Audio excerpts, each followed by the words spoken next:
बिस्मिल्लाहिर्रहमानिर्रहीम, अस्सलाम वालेकुम। मैं बशर अली हूं और आप देख रहे हैं मोबिलॉग्स 2.0। पाकिस्तान, इंडिया, बांग्लादेश, श्रीलंका, भूटान और नेपाल जैसे कंट्रीज से जो लोग स्टूडेंट वीजा पर बाहर के मुल्कों में जाते हैं, दूसरे कंट्रीज में, यूरोपियन कंट्रीज में जाते हैं, उनका या तो एक ही मकसद होता है कि अपने मुल्क से निकलना और वहां जाकर सेटल होना। मेजोरिटी का एक पर्पस होता है, और जो इसके बाद एक क्लास आती है उनका दो मकसद होते हैं। और सबसे पहली चीज ये कि अपने मुल्क से निकलना, और दूसरी चीज ये कि वहां जाकर स्टडी करना और सेटल होना। तो ये दोनों मकसद पूरे करने के लिए आपको किसी ऐसे कंट्री में जाना होता है जहां पर जाकर आप एक तो इजीली वहां पर चले जाएं और दूसरा वहां पर इजीली रह सकें ड्यूरिंग स्टडीज, अपना एक्सपेंस बियर कर सकें, इजीली सर्वाइव कर सकें। तीसरी चीज ये कि वहां पर आप अपनी एजुकेशन कंप्लीट कर सकें, और चौथी चीज ये कि वहां पर पोस्ट स्टडी वर्क परमिट लेकर उसके बाद पीआर लेकर वहां पर सेटलमेंट की तरफ जा सकें।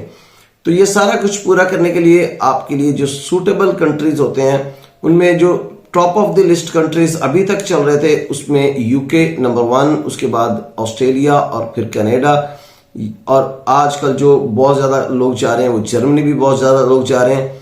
तो ये कंट्रीज जो हैं वो टॉप ऑफ द लिस्ट थे अभी तक। लेकिन आज मैं आपको फिनलैंड के बारे में बताता हूं। फिनलैंड जो है, इसका जो एजुकेशन सिस्टम है वो दुनिया का नंबर 1 एजुकेशन सिस्टम है। फिनलैंड टेक्नोलॉजी में भी बहुत आगे है और एजुकेशन में भी बहुत आगे है। और सबसे जो इंपॉर्टेंट चीज मैं आपको बताने चाह रहा हूं वो ये कि दुनिया में किसी भी कंट्री में पार्ट टाइम वर्क जो स्टूडेंट का लॉ होता है वो 30 आवर्स नहीं है सिवाय फिनलैंड के। फिनलैंड में स्टूडेंट को on average 30 hours work allow है, और ये नहीं बल्कि आप समटाइम्स मोर देन 30 आवर्स भी वर्क कर सकते हैं, लेकिन ऑन एवरेज आपका जो है वो at the end of the year पर वीक जो है वो 30 आवर्स बनने चाहिए। दूसरी चीज ये कि सिर्फ 4 साल फिनलैंड में रहने के बाद आप एलिजिबल हो जाते हैं पीआर अप्लाई करने के। तो 4 साल अगर आप डिग्री कंप्लीट कर देते हैं, आप 4 इयर्स का ग्रेजुएशन करते हैं, तो 4 साल आपके वैसे ही हो जाते हैं, और 4 साल के बाद आप एलिजिबल हो जाते हैं पीआर अप्लाई करने के लिए। तो ये एक बहुत ही जबरदस्त चीज है। तो अभी मैं आपको क्विकली ऑन स्क्रीन दिखाता हूं कि स्टूडेंट वीजा की रिक्वायरमेंट्स क्या है, बेसिक्स क्या है, फीस कितनी है और ड्यूरेशन कितनी लगती है आपके केस को प्रोसेस होने में। लेकिन स्क्रीन पर जाने से पहले मैं आपसे रिक्वेस्ट करूंगा कि अगर आपने अभी तक मेरे चैनल को सब्सक्राइब नहीं किया तो मेरे चैनल को जरूर सब्सक्राइब कर दीजिएगा। जज़ाकल्लाह खैर। इस टाइम आपको स्क्रीन पर जो वेबसाइट नजर आ रही है वो फिनलैंड की ऑफिशियल वेबसाइट है, और सामने आपको जो रेजिडेंस परमिट की टाइप नजर आ रही है वो residence permit application for studies है। तो एक बात अपने ज़हन में रखें कि आपको यूरोपियन कंट्रीज में से मोस्टली कंट्रीज जो है इनमें जब आप जाते हैं तो आपको वहां पर रेजिडेंस परमिट लेना पड़ता है वीजे के साथ साथ वहां पर रहने के लिए।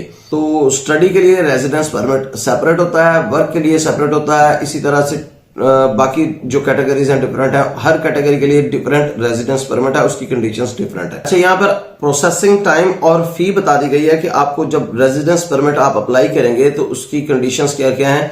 तो 2 टाइप की एप्लीकेशन है, एक आप ऑनलाइन एप्लीकेशन सबमिट करवा सकते हैं और एक पेपर बेस्ड एप्लीकेशन सबमिट करवा सकते हैं। दोनों के साथ जो है वो ड्यूरेशन या प्रोसेसिंग टाइम भी दोनों का डिफरेंट है, और दोनों में फी भी डिफरेंट है। तो 1 मंथ प्रोसेसिंग टाइम है अगर आप ऑनलाइन एप्लीकेशन सबमिट करवाते हैं, और उसकी फी जो है वो 350 यूरोज है। और अगर आप पेपर बेस्ड एप्लीकेशन सबमिट करवाते हैं तो उसकी 3 मंथ्स प्रोसेसिंग टाइम है, और उसकी फी जो है वो 450 यूरोज है। अब जब आपने रेजिडेंस परमिट लेना होता है और रेजिडेंस परमिट लेकर आपने जाना होता है, तो जाने के लिए आपको डेफिनेटली वीजा चाहिए होता है। तो आप डी वीजा अप्लाई करेंगे जो कि नेशनल वीजा होता है यूरोपियन कंट्रीज का। डी वीजा लेकर ही आप जा सकते हैं, ट्रैवल कर सकते हैं फिनलैंड, और वहां जाकर आप अपना रेजिडेंस जो कार्ड होगा या रेजिडेंस परमिट होगा वो कलेक्ट करेंगे एक कलेक्शन पॉइंट से। तो उसके बाद आप वहां पर रह सकते हैं और स्टडी कर सकते हैं।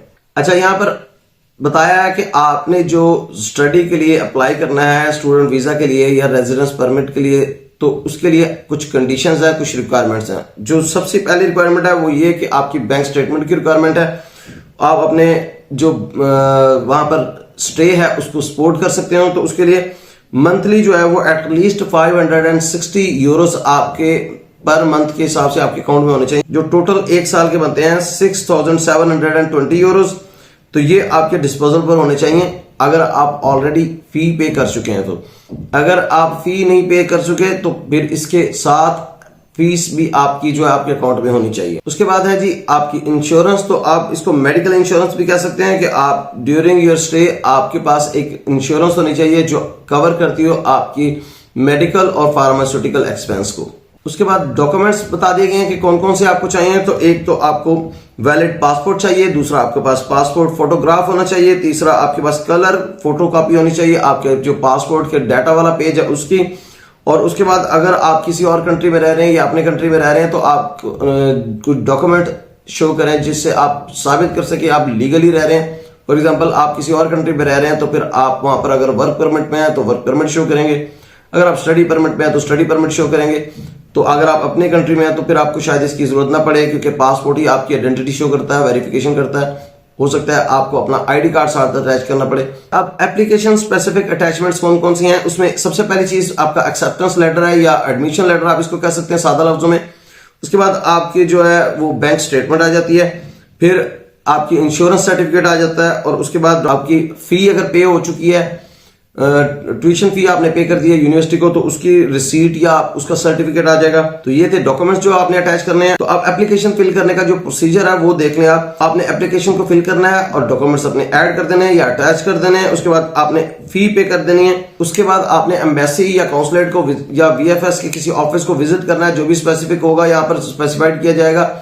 तो वहां पर जाके अपने फिंगरप्रिंट्स देने हैं, पासपोर्ट सबमिट करवाना है ताकि आपका केस प्रोसेस हो सके और आपको डी वीजा और रेजिडेंस परमिट इश्यू किया जा सके। यहां पर अगर आप देखें तो जो आपको मैं पहले बता रहा था वो सामने क्लियर वर्ड्स में बोल्ड वर्ड्स में लिखा हुआ है कि आप 30 आवर्स पर वीक काम कर सकते हैं। यहां पर दो चीजें बताई गई हैं, दो तरह के रेजिडेंस परमिट है, एक ए परमिट है और एक बी परमिट है। ए परमिट में क्या है कि अगर आपका जो भी प्रोग्राम है वो लीडिंग टू डिग्री है, हायर एजुकेशन की तरफ लेके जाता है तो फिर आपको ए परमिट इशू किया जाएगा। लेकिन अगर आपका जो भी स्टडी प्रोग्राम है वो लीडिंग टू डिग्री नहीं है, हायर एजुकेशन की तरफ लीड नहीं करता तो फिर आपको बी टाइप इशू किया जाएगा। अब यहाँ पर एक चीज बहुत अच्छे से आप नोट कर लें कि ए टाइप जो परमिट है उसके अंदर यहाँ पर क्लियरली बताया गया है कि सेकंड पॉइंट अगर आप देखें तो you can apply for a permanent residence permit when you have graduated and lived in Finland with an A permit for 4 years. जब आप ग्रेजुएशन कर लेते हैं यानी कि आपको अगर डिग्री मिल जाती है फिनलैंड से तो और आपको 4 साल हो गए हैं तो आप पीआर अप्लाई कर सकते हैं, पीआर ले सकते हैं। तो यहां पर अगर आप गौर करें तो आप अगर यूके या किसी भी और कंट्री में जाते हैं और 4 साल का प्रोग्राम पूरा करते हैं तो फिर आपको 1 साल या 2 साल या 3 साल का post study work permit issue किया जाता है और उसके बाद फिर आप एलिजिबल होते हैं अप्लाई करने के लिए पीआर। तो आपको कम से कम 6 से 7 साल लग जाते हैं पीआर अप्लाई करने में। तो यहां पर आप 4 साल के बाद एलिजिबल हो जाते हैं पीआर लेने के। तो ये बहुत ही बड़ा एज है। तो ये थी बेसिक्स फिनलैंड के स्टडी वीजा की। आपको मैंने बताया है 2 मेन पॉइंट। एक तो पार्ट टाइम वर्क बहुत ज्यादा अलाउ किया गया है 30 आवर्स, जो कि आपके लिए बहुत अच्छा है। आप इजीली सर्वाइव कर सकते हैं, अपनी फी भी वहां से निकाल सकते हैं अगर आप मेहनत करें तो।